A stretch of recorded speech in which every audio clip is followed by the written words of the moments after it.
I think what is really important for people to understand about the far right is that it is a global movement that is fueled with dark money. And dark money is simply a term we use in the US to describe money that is not traceable to its source. And unfortunately, in the US, there are many ways by which this happens. But because capitalism is now global, money flows globally, and depending on the regulations of where it comes from, you may not be able to trace it. And there are very large players involved. If we look at the example of Steve Bannon.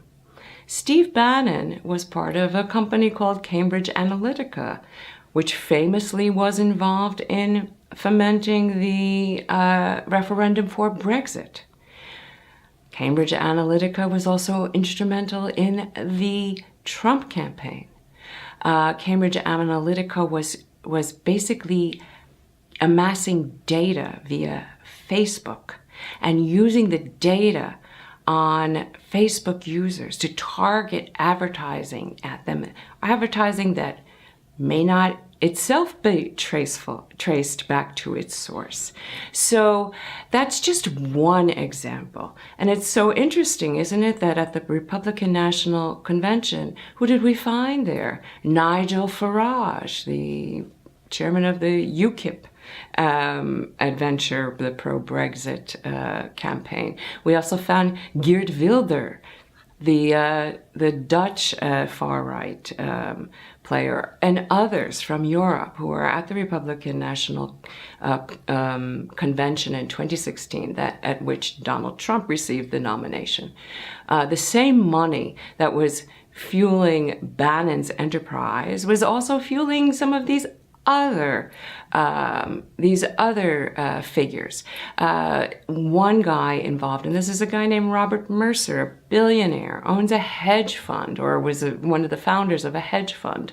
And he basically funded just about any Bannon project that came along for many, many years.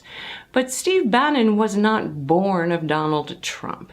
Steve Bannon is a creature of the US right. He made his mark during the Tea Party movement. And Tea Party movement in the US was a reaction, a backlash, if you will, to the election of the first African-American president in the United States, Barack Obama. And people invoked the name Tea Party because they fancied themselves to be the legacy of the Boston Tea Party, when colonists in the United States threw all of the tea from Britain, threw it over the board of a ship that was docked in Boston Harbor. It was all very patriotic, of course.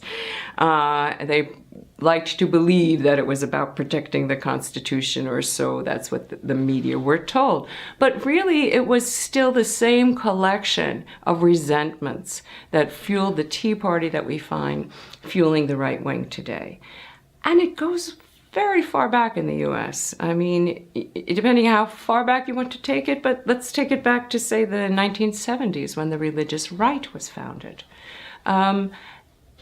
What we see today in terms of white nationalism, much of that ideology is in the theology that is espoused by Protestant evangelicals who are on the right in the United States. They have control of the party apparatus of the Republican Party.